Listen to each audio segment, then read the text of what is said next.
Selamat datang di channel Alur Donghua. Sebelum menonton, silahkan subscribe, biar Mimin tambah semangat update-nya. Qiwu Yao memulai penjelasannya dengan tingkat kekuatan abis. Di Primal Chaos, semua orang tahu bahwa alam Master Ilahi adalah puncak dari jalan yang mendalam. Apa yang kita kenal sebagai jalan ilahi sebenarnya hanyalah puncak yang dapat dicapai oleh manusia fana. Sudah lama mustahil bagi dunia ini untuk mengatasi batas fana seseorang dan memasuki alam dewa sejati. Dia menatap Yunce. Anda mungkin mengira saya akan mengatakan bahwa di abis, siapapun dapat memasuki alam dewa selama mereka memiliki bakat, sumber daya, dan keberuntungan yang cukup selanjutnya.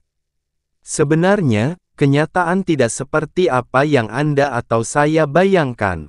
Yunce mengangkat alisnya tetapi tidak memotongnya. Dia melanjutkan, meskipun alam Master Ilahi bukanlah akhir dari perjalanan mendalam di jurang maut, namun masih ada jurang yang tidak dapat dijembatani oleh banyak orang.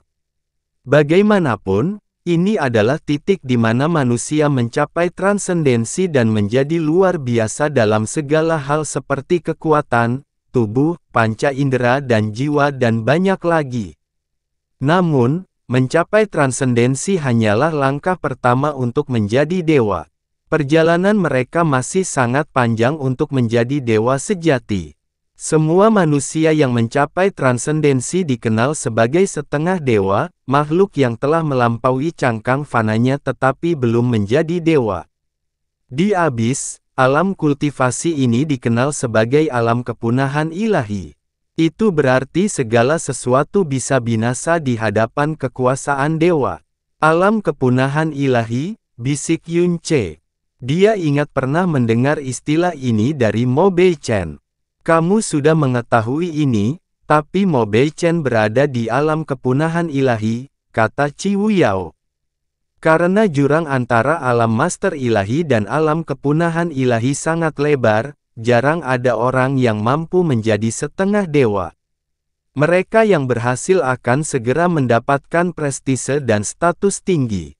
Peringkat Mo Beichen berada di peringkat paling bawah di antara sesama ksatria abaisal, tapi dia masih sangat ditakuti dan dihormati di abis. Bisa dibilang tak seorang pun di bawah dewa sejati yang berani menyinggung perasaannya sesuka hati.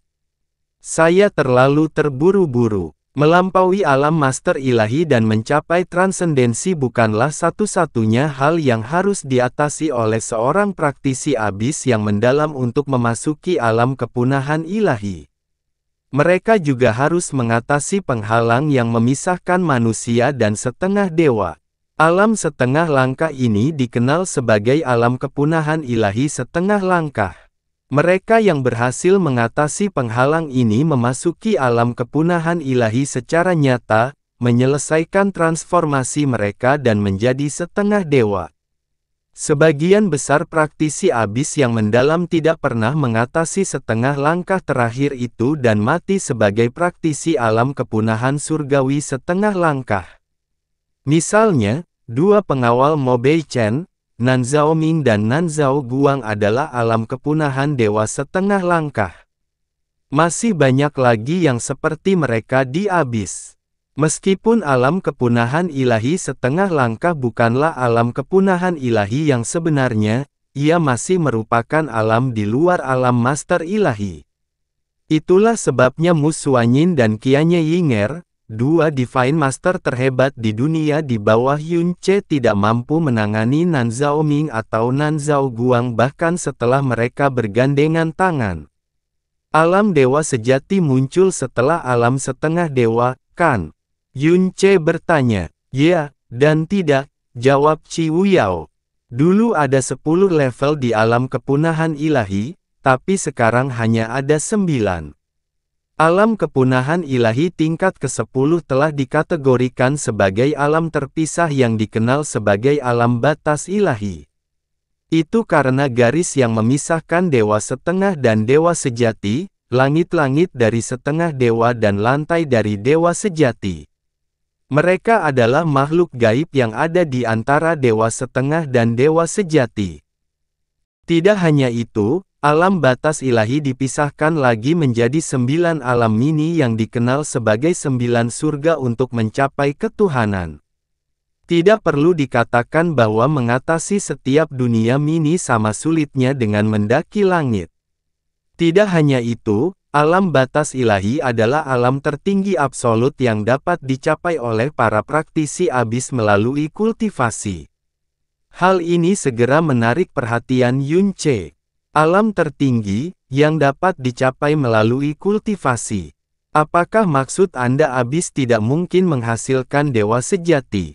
Atau lebih tepatnya, maksudmu dewa sejati tidak diciptakan melalui kultivasi? Itu betul. Qi Wuyao mengangguk. Ini sangat berbeda dari apa yang mereka yakini sebelum memperoleh pengetahuan Mo Beichen. Meskipun level abis jauh lebih besar dari dunia kita, itu masih tidak bisa dibandingkan dengan era para dewa dan iblis. Ketika abis pertama kali muncul, masih ada kemungkinan bagi segelintir makhluk luar biasa untuk menjadi dewa sejati melalui kultivasi. Sayangnya, sudah 2 juta tahun sejak ada orang yang mampu mengulangi prestasi itu menurut Mo Beichen. Yun Ce mengerutkan keningnya dalam-dalam. Jadi, maksudmu dewa neraka sejati saat ini adalah dewa sejati karena mereka menerima semacam warisan dari pendahulunya. Itu benar sekali. Qi Wuyao mengangguk lagi. Meskipun saya tidak dapat menentukan secara pasti bagaimana suksesi dilakukan, saya merasa hal itu serupa dengan bagaimana orang-orang kita menjadi guru ilahi dengan menerima asal-usul ilahi. Tentu saja, warisan mereka berada pada tingkat yang jauh lebih tinggi daripada asal-usul ilahi kita, dan persyaratannya jauh lebih ketat. Dia berpikir sejenak sebelum menambahkan, ada satu persyaratan penting yang harus dipenuhi seseorang sebelum mereka dapat mempertimbangkan untuk mewarisi kekuatan dewa sejati, dan itu adalah esensi ilahi.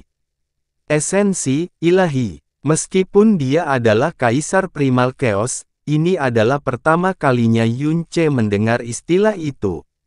Secara umum, siapapun yang memiliki esensi ilahi yang cukup memenuhi syarat untuk memiliki kekuatan dewa sejati.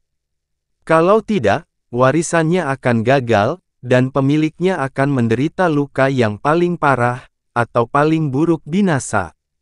Bahkan di Abis, jarang menemukan seseorang yang memenuhi persyaratan ini dalam 10.000 tahun. Ratu Iblis tidak salah bicara. Kemungkinan seorang kandidat dengan esensi ilahi yang cukup untuk mewarisi kekuatan dewa sejati bukanlah 1 dalam 10.000 orang, tetapi 1 dalam 10.000 tahun. Ini jelas 1 juta kali lebih ketat daripada standar yang harus dipenuhi untuk menerima asal-usul ilahi. Meski begitu, ini hanyalah hal-hal sepele yang tidak berguna saat ini. Ada hal yang jauh lebih penting yang perlu dia ketahui seperti, berapa banyak dewa sejati yang ada di jurang neraka saat ini. 12, jawab Qi Wuyao perlahan dan singkat. Seperti yang sudah saya katakan sebelumnya, 7 dari 12 dewa sejati ini memerintah 6 kerajaan dewa.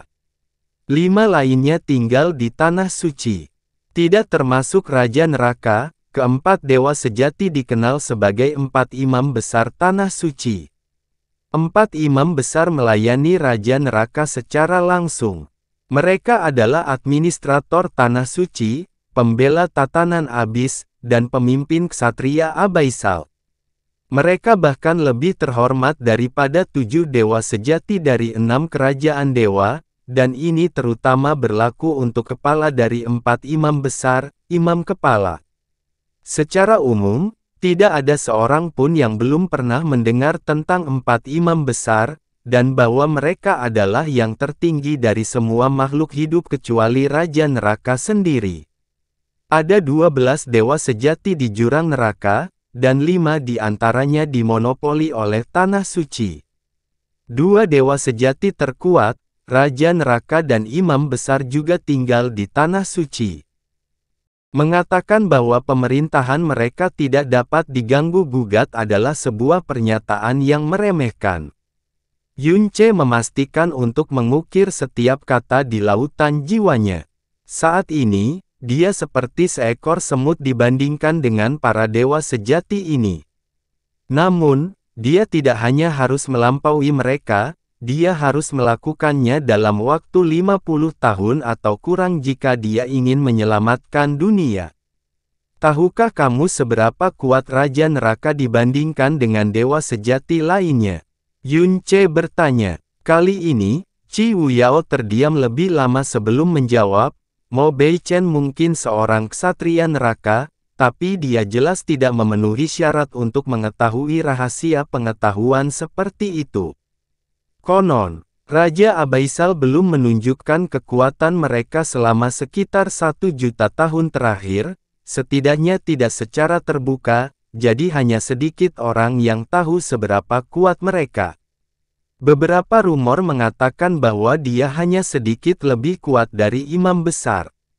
Beberapa juga mengklaim bahwa 7 dewa sejati dari 6 kerajaan Tuhan dapat bergandengan tangan dan masih belum bisa menandingi Raja Neraka. Yunce terdiam. Namun, rumor yang paling menakutkan dari semuanya adalah rumor yang sudah sering Anda dengar dari gumaman Mo Beichen. Suara Qi Wuyao sebenarnya sedikit pecah ketika dia mengatakan ini, rumor bahwa Raja Neraka sedang mencari alam dewa penciptaan.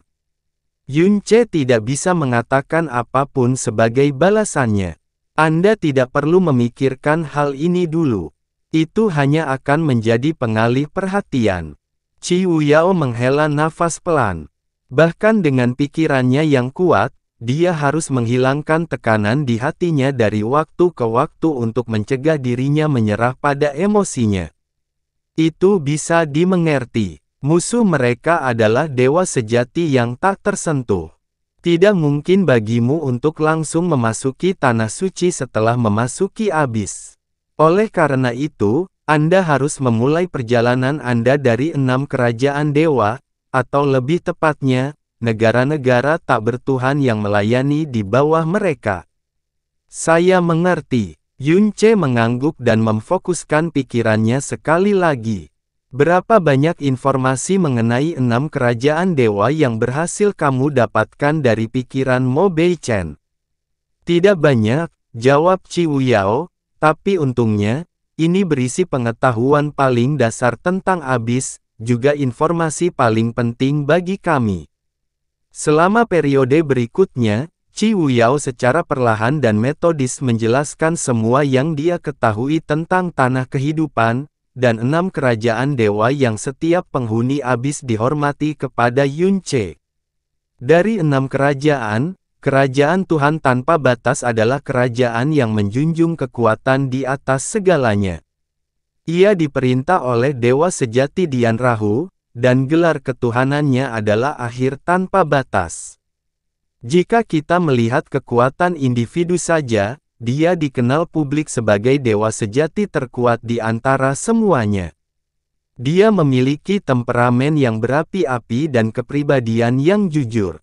Dia menyembunyikan emosinya dan tidak pernah melakukan tipu daya dan penipuan. Tentu saja, dia menghargai kepercayaan dan keadilan di atas segalanya dan membenci kemunafikan, keraguan-raguan, dan pelanggar sumpah di atas segalanya. Qi Wuyao sangat menekankan kepribadian dewa sejati karena itu adalah titik awal paling penting dalam mencapai hasil yang diinginkan dalam hidupnya. Kerajaan Tuhan tanpa batas, Dian Rahu, yang terkuat dari 7 dewa sejati. Yunce mengingat semuanya dengan cermat. Kerajaan dewa penghancur surga, diperintah oleh dewa sejati, Hua Fuchen. Gelar ilahinya adalah pelukis hati. Di permukaan, nama kerajaan itu sendiri sangat arogan. Hal ini menunjukkan bahwa mereka berusaha untuk menghancurkan surga. Kenyataannya, ini adalah salah satu kerajaan dewa yang paling damai dan toleran. Kerajaan penghancur surga tampak damai dan toleran di dalam. Mereka tidak pernah mencampuri urusan negara lain, dan tidak pernah memulai konflik atau mencampuri urusan negara yang sudah ada. Mereka juga tidak pernah menindas negara mereka yang tidak bertuhan. Bisa dibilang mereka sama sekali kurang punya ambisi dan keunggulan. Terlebih lagi, kerajaan Tuhan penghancur surga dan kerajaan Tuhan tanpa batas telah menjadi sekutu yang cepat selama beberapa generasi. Tidak hanya itu, putri ilahi pemecah surga dan putra ilahi tanpa batas generasi ini bertunangan satu sama lain, dan hal ini juga diresmikan oleh Raja Neraka. Tidak diragukan lagi, ini adalah simbol ikatan tak terpatahkan kedua kerajaan dan kisah indah bagi para penghuni abis. Putri ilahi pemecah surga, dan putra ilahi tanpa batas. Yunce bertanya, Anda mungkin memperhatikan beberapa kesamaan antara putra dan putri ilahi mereka dan anak dewa kita, tetapi saya yakin mereka sama sekali tidak mirip, kata Qiu Yao dengan serius. Di abis, hanya 7 orang yang dinobatkan dengan gelar bergengsi. Itu karena merekalah satu-satunya yang memiliki jumlah esensi ketuhanan yang sempurna untuk menerima esensi dewa sejati, jenius dari jenius yang hanya muncul sekali dalam 10.000 tahun. Ya, mereka adalah penguasa masa depan dari 6 kerajaan dewa dan penerus 7 dewa sejati. Dada Yunce terangkat. Ketika dia pertama kali memasuki alam dewa, dia telah memenangkan konvensi dewa yang mendalam dan dianugerahi gelar anak dewa. Sayangnya, itu hanyalah setitik debu jika dibandingkan dengan putra dan putri dewa sejati ini. Omong-omong, sebagian besar informasi yang berhasil saya peroleh dari jiwa Mo Beichen yang hancur adalah sebagian dari ingatan terdalamnya atau pengetahuan umum yang meresap ke alam bawah sadarnya. Segala sesuatu yang lain begitu kabur sehingga aku bahkan tidak bisa mengidentifikasi jejak keempat imam besar, sesuatu yang seharusnya bisa dia identifikasi secara sekilas. Namun, ingatannya tentang putri ilahi penghancur surga sangat dalam. Sebenarnya, itu cukup dalam sehingga saya bisa melihat garis besarnya dengan jelas. Apakah kamu menyarankan, Yunce memilih kata-katanya dengan hati-hati, bahwa dia dan putri ilahi penghancur surga adalah? Tentu saja tidak, Qiu Yao segera mengoreksi kesalahpahaman Yunce. Mo Beichen mungkin seorang ksatria neraka, tapi tidak mungkin dia memenuhi syarat untuk berinteraksi dengan putri ilahi. Dia hanya melihatnya sekilas ketika dia melakukan perjalanan ke tanah suci dari jauh. Hanya sekilas itu yang diperlukan untuk mengukir kenangan permanen dalam jiwanya. Namun, Yunce berkata dengan nada acuh tak acuh, begitukah? Saya kira putri surgawi penghancur surga pasti sangat cantik. Yunce telah melihat wanita cantik yang tak terhitung jumlahnya dalam hidupnya, dan sepengetahuannya, tidak ada seorang pun yang bisa melampaui Sensi atau Qianye Yinger dalam hal penampilan, apalagi di lingkungan yang mengerikan seperti abis. Yang benar-benar menarik perhatianku tentang hal ini adalah bahwa pertunangan antara putri ilahi penghancur surga dan putra ilahi tanpa batas diresmikan oleh Raja Neraka sendiri. Mata Qiu Yao yang menggoda bersinar dengan kelicikan dan kekejaman saat dia mengatakan hal ini. Terlebih lagi, penguasa kerajaan Tuhan tanpa batas saat ini adalah orang yang pemarah dan sangat membenci pelanggar sumpah. Jika ada yang bisa membatalkan pertunangan ini, aku yakin kedua kerajaan Tuhan akan berubah dari teman dekat menjadi musuh bebuyutan dalam sekejap mata.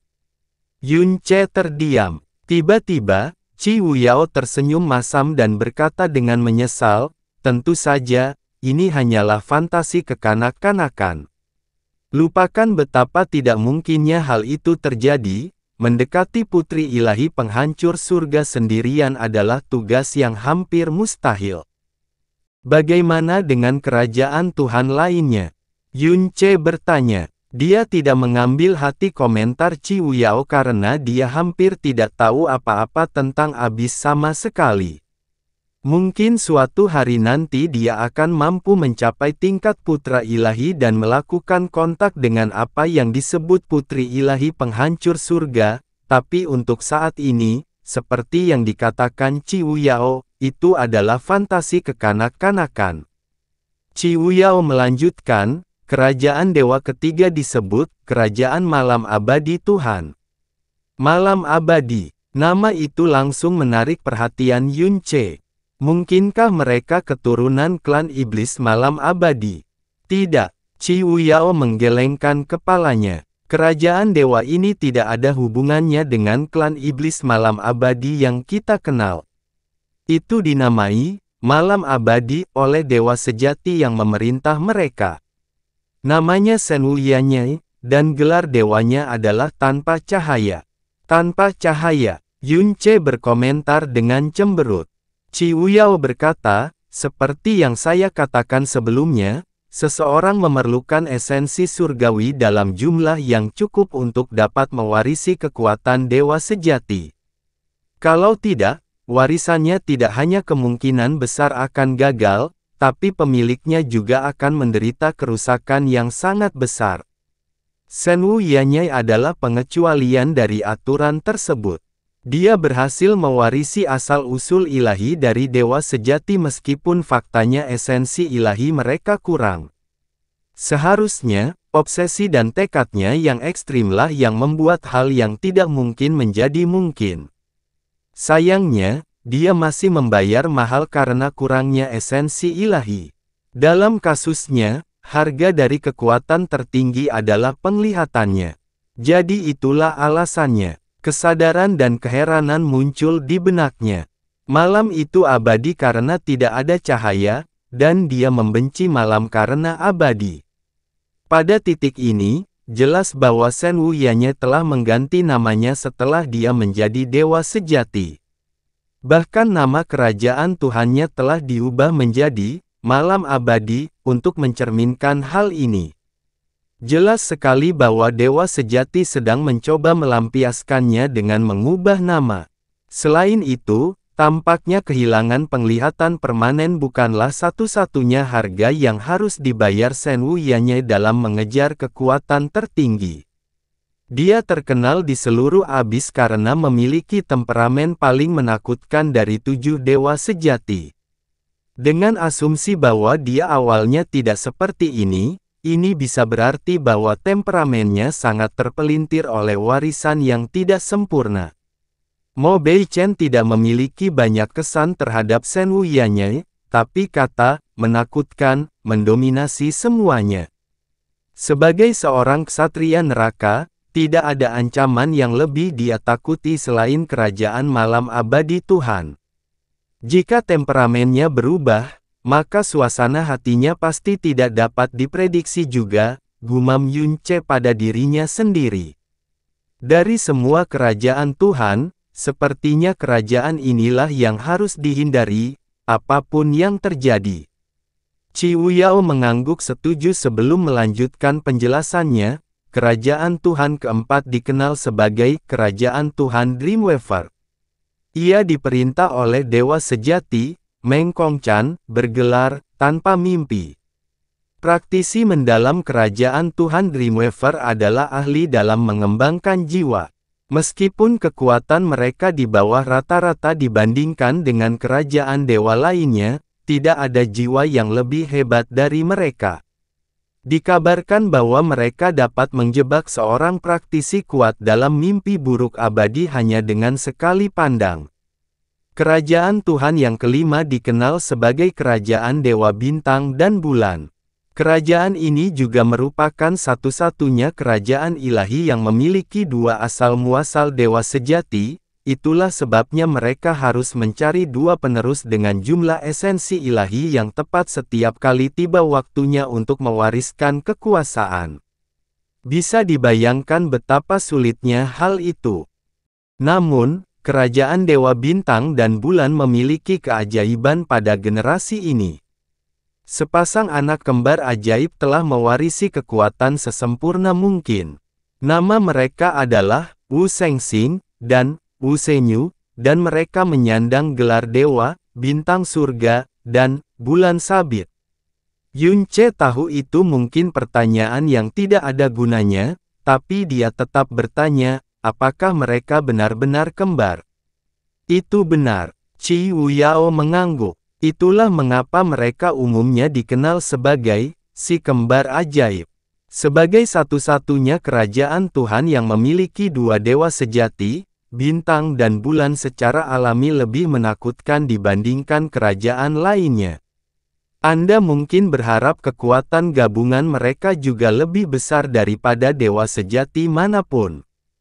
Yang terakhir, kerajaan dewa keenam, Qi Wuyao berhenti sejenak sebelum melanjutkan, adalah kerajaan yang agak istimewa. Yun Ce berperan sebagai pendengar yang baik dan bertanya, bagaimana bisa? Qi Wuyao menjawab, kecuali Tanah Suci, 6 kerajaan dewa dengan mudah merupakan salah satu eksistensi paling menonjol di abis. Semua yang kukatakan padamu adalah sesuatu yang diketahui setiap penghuni abis. Namun, kesan Mo Beichen tentang kerajaan Tuhan ini, bahkan mengingat-ingatannya terfragmentasi, sangatlah kabur. Dia berpikir sejenak sebelum mengoreksi dirinya sendiri, atau lebih tepatnya, menurutku ingatannya jauh lebih tidak terlihat dibandingkan 5 kerajaan Tuhan lainnya. Faktanya, itu adalah kerajaan dewa yang paling jarang dikunjungi Mo Beichen setelah dia menjadi ksatria neraka. Yun Ce terdiam. Hasilnya, satu-satunya informasi konkret yang berhasil saya gali dari ingatan Mo Beichen adalah namanya. Tidak hanya itu, namanya juga tidak biasa. Itu disebut kerajaan dewa kupu-kupu burung hantu. Aneh sekali. Semua kerajaan Tuhan yang dia dengar sampai saat ini mempunyai nama besar. Tanpa batas mewakili pertumbuhan dan kebebasan tanpa batas, penghancur surga menyiratkan ambisi dan kesombongan yang luar biasa, malam abadi sama menakutkannya dengan keabadian, bintang dan bulan memunculkan gambaran ruang tanpa batas, dan Dreamweaver membungkus dirinya dalam selubung misteri dan kefanaan. Setiap nama memang mengintimidasi. Namun, kerajaan dewa kupu-kupu burung hantu. Bahkan Yun Ce tahu bahwa itu tidak sesuai dengan konvensi penamaan. All Butterfly, Yun Ce mengulangi nama itu beberapa kali sebelum melihat ke atas. Ini bahkan tidak terdengar seperti nama sebuah negara, apalagi kerajaan dewa dari dewa sejati. Apakah Anda yakin namanya benar? Mungkin Anda salah membacanya karena bagian memorinya terlalu buram. Tidak, aku yakin. Qi Wuyao menggelengkan kepalanya tanpa ragu-ragu. Karakternya terukir dengan jelas dalam ingatan Mo Beichen. Tidak mungkin ada kesalahan. Tahukah kamu apa yang aneh? Nama itu diberikan oleh Raja Abaisal sendiri. Juga, 5 kerajaan dewa lainnya telah berganti nama beberapa kali sepanjang sejarah, tetapi kerajaan Tuhan kupu-kupu burung hantu tidak. Namanya tetap sama sejak dahulu kala. Yun Ce berpikir sejenak sebelum berkata, kedengarannya kerajaan dewa kupu-kupu burung hantu ini terkait erat dengan Raja Neraka. Mungkinkah negara itu mereka ciptakan untuk menyeimbangkan struktur kekuasaan dan mengawasi kerajaan dewa lainnya di tanah kehidupan? Qi Wuyao menggelengkan kepalanya lagi. Tidak seperti itu. Dari semua elemen, energi dalam yang gelap adalah energi dalam yang paling langka di abis. Itu sebabnya energi gelap di Primal Chaos masih mengalir ke abis dengan kecepatan yang lambat. Akibatnya, sangat sulit untuk mengolah energi gelap yang mendalam di abis. Inilah sebabnya kerajaan dewa kupu-kupu burung hantu adalah negara yang paling lemah di antara mereka semua, dan mengapa dewa sejati mereka umumnya dikenal sebagai yang terlemah di antara semua dewa sejati. Bisa dikatakan, Kerajaan dewa yang lain jangan mencoba menyalahgunakan dinamika kekuatan ini karena kerajaan Tuhan kupu-kupu burung hantu, setidaknya di permukaan berkah dari Raja Neraka. All Butterfly sendiri tidak pernah mencampuri urusan kerajaan lain atau banyak berinteraksi dengan mereka juga. Itulah mengapa kehadirannya paling lemah di antara 6 kerajaan Tuhan. Yunce bertanya, siapa nama dewa sejati mereka?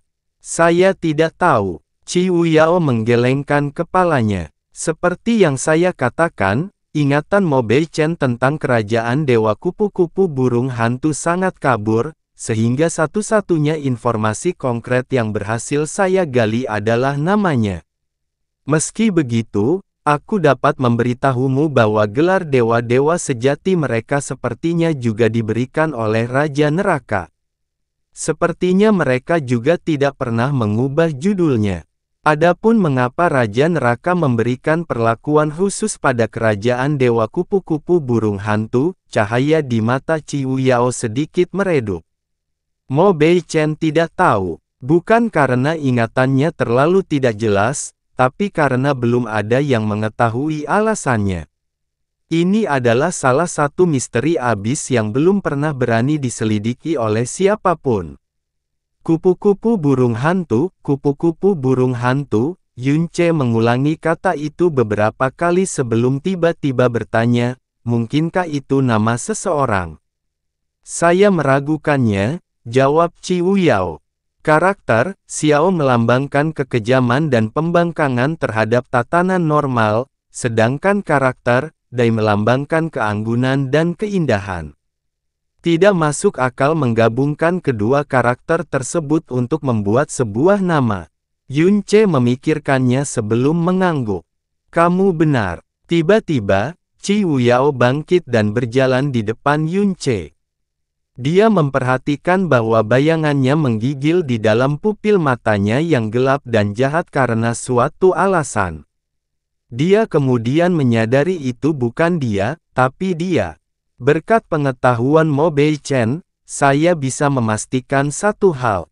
Meskipun Anda terkenal di seluruh Primal Chaos, Abyss tidak mengetahui kehadiran Anda sama sekali. Artinya sudah lama sekali sejak tidak ada orang yang jatuh ke dalam jurang maut kecuali dia. Pupil Yunce langsung membesar. Qi Wuyao tidak menyebutkan namanya. Saya tahu bahwa harapan telah menyala dalam diri Anda sejak Anda mengetahui bahwa jatuh ke dalam jurang maut tidak sama dengan kematian mutlak. Saya tahu tidak ada yang bisa dikatakan atau dilakukan siapapun untuk mengubah pikiran Anda. Dengan asumsi dia masih hidup, dan mempertimbangkan kecerdasannya serta cintanya yang abadi padamu, dia tidak akan pernah mengungkapkanmu ke Abyss. Ini berarti Abyss tidak siap untukmu.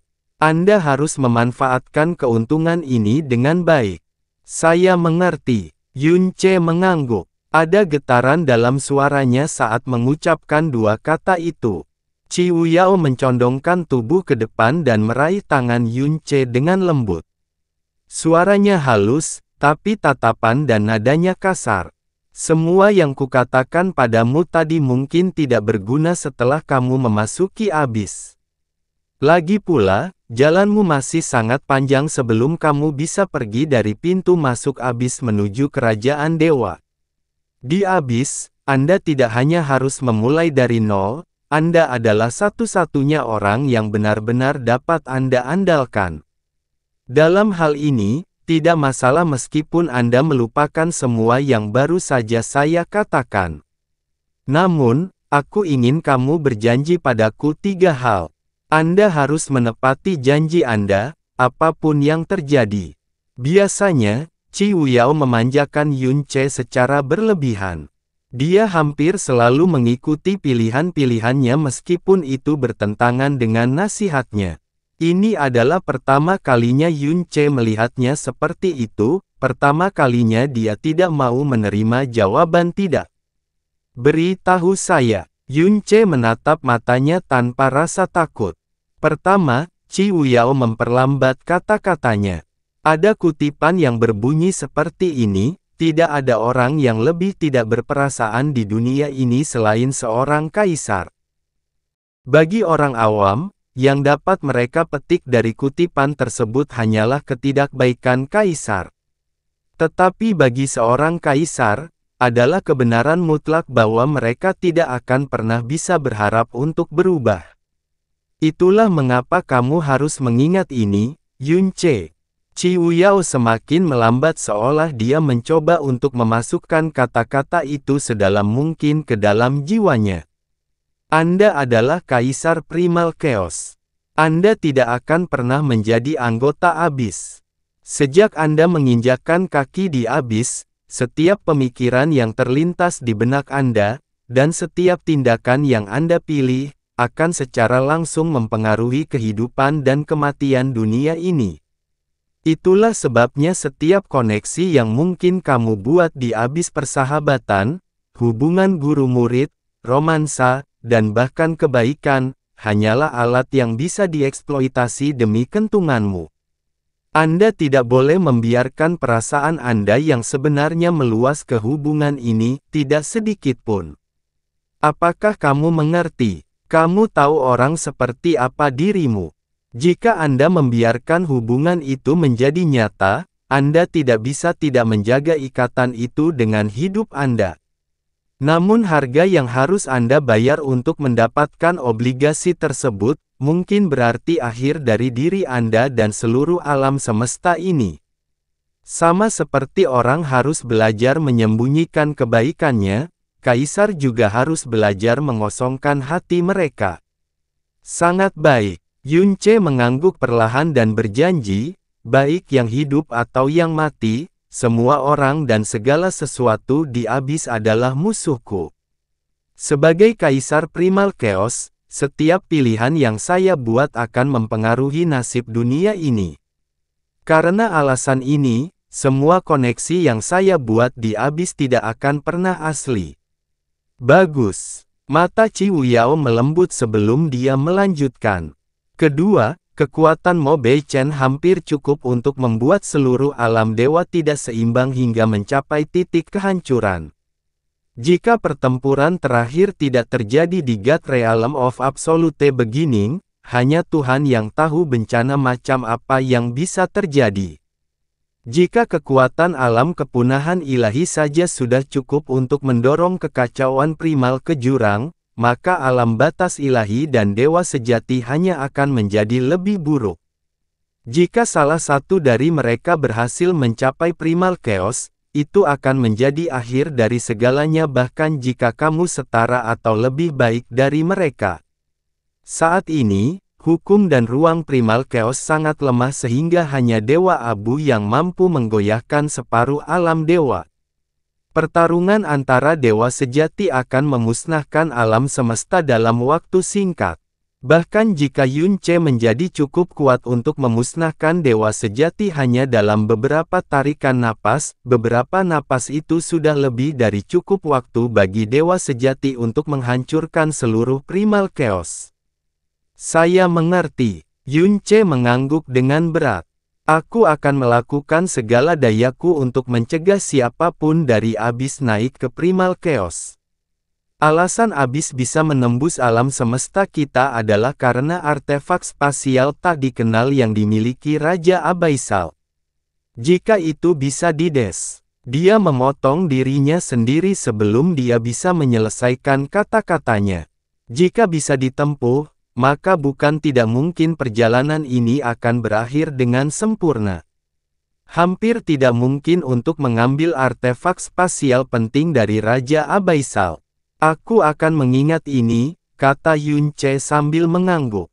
Tapi itu mungkin juga satu-satunya cara dia kembali ke primal chaos.